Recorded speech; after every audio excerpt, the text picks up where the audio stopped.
Jesus says, blessed are those who believe without seeing, believing without evidence. This is what is to be rewarded. That is not what Jesus said. This was spoken to Thomas. Did Jesus not say it, or did he say it to Thomas? Obviously, you know Jesus said it if you know to whom he said it. Who was just given evidence for the resurrection, but still denied it. Thomas had the evidence of the empty tomb and multiple attestation from close associates, all telling him Jesus had risen, and yet he still denied it despite having sufficient evidence. So in context, Jesus is not saying to believe without evidence. Okay, so there are several problems here. The first problem being he says, look at it in context. Thomas did have evidence. He had rejected that evidence, so he demanded more. The problem with that is, let's say that Thomas had accepted the evidence that he had been given. It was evidence that he had seen. So wouldn't the saying still be true? You only believe because you have seen. Blessed are those who believe without seeing. Obviously, it would still be true. So the context changes nothing. That's problem number one. Problem number two is, would Jesus agree with this assessment? And the answer is no. How do I know this? Well, we go to the story of the rich man and Lazarus, right? The rich man says, send Lazarus back from the dead to my brothers to warn them about this place. And what does Jesus say? They have the prophets. If they don't believe the prophets, they wouldn't believe the resurrection. So the notion that the resurrection is somehow sufficient evidence to Jesus, it's not. He's already said it's not. You will not believe the resurrection unless you already believe the prophets.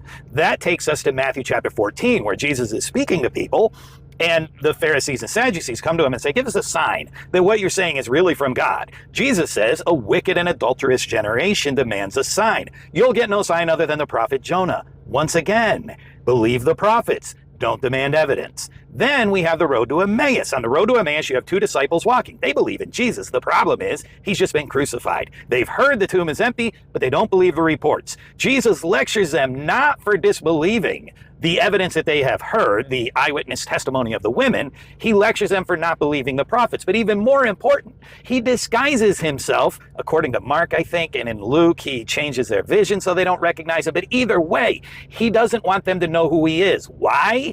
Because he's about to lead them through the prophets to show them Jesus. He doesn't want them to see the evidence in front of them. He wants them to believe the prophets. This is a consistent teaching of Jesus all the way through. Don't quote mine the Bible. No, this is not quote mining the Bible. Quote mining the Bible is taking a quote out of context to make it say something other than what the original author intended it to say. For example, if you go to Matthew 2, Matthew says that Jesus went down to Egypt and came back up because it fulfilled what was spoken of by the prophets. Out of Egypt I called my son. The problem is when you go to Hosea 11:1 and read the full quote, it says, when Israel was a child I loved him, and out of Egypt I called my son. So in this passage, the Son of God isn't Jesus, it's Israel, and a prophet isn't looking forward to Jesus, he's looking backward to the Exodus. That's quote mining the Bible. This is not. Jesus consistently teaches this throughout. Believe, blessed are those who believe without seeing. Those who demand a sign are a wicked and adulterous generation. It's just what Jesus taught.